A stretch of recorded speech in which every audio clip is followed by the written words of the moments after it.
प्रतिलेखन संख्या 6।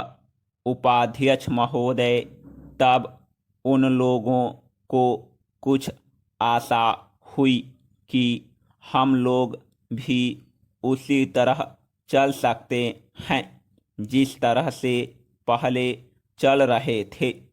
लेकिन अभी हाल में जो चुनाव हुआ उससे देश के धनिकों के मन में बड़ा संदेह पैदा हुआ कि इस चुनाव के बाद उनकी स्थिति वैसी नहीं रहेगी जो अब तक चली आती रही है।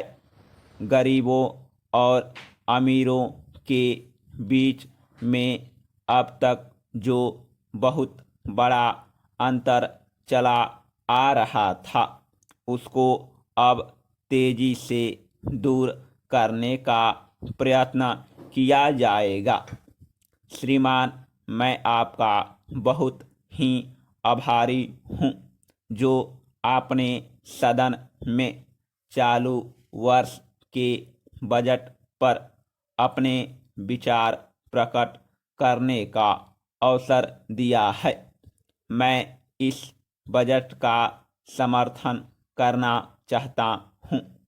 श्रीमान, मैं सबसे पहले अपने दल के नेता प्रधानमंत्री को इस बात के लिए बधाई देना चाहता हूँ कि उनके नेतृत्व में देश में कांग्रेस दल को स्पष्ट बहुमत मिला और इसके फलस्वरूप यहाँ पर केंद्र में एक ऐसी सरकार का गठन हुआ जो कि देश में वास्तव में समाजवाद लाना चाहती है।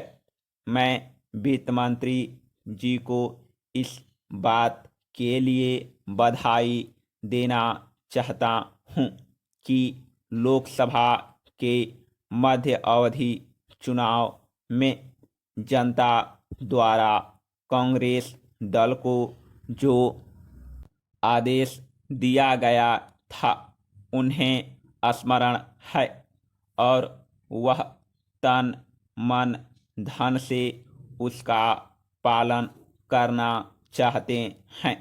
वह आदेश था देश में सामाजिक और आर्थिक विषमता दूर करने का, देश से गरीबी, बेकारी और बेरोजगारी को हटाने का और देश के जो पिछड़े हुए हिस्से हैं उनका पूरा विकास करने का, साथ ही साथ इस बात का भी आदेश था कि देश के अंदर इस प्रकार की सामाजिक और आर्थिक व्यवस्था पैदा की जाए जिसके अंतर्गत जनता शोषण से मुक्त हो सके।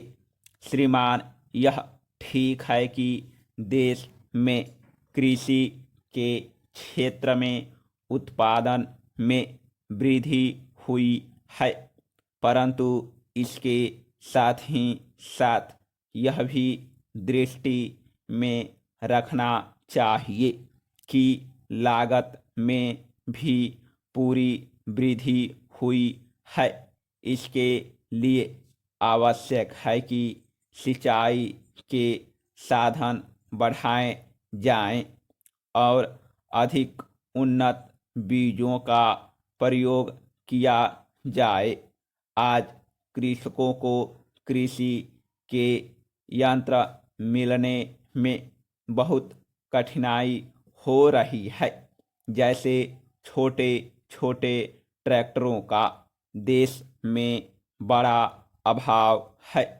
उनके बनाने के लिए शीघ्र नए कारखाने खोले जाएं, जिससे कृषकों को जल्द से जल्द ट्रैक्टर मिल सके। देश तभी प्रगति करेगा। हमारा ऐसा विश्वास है।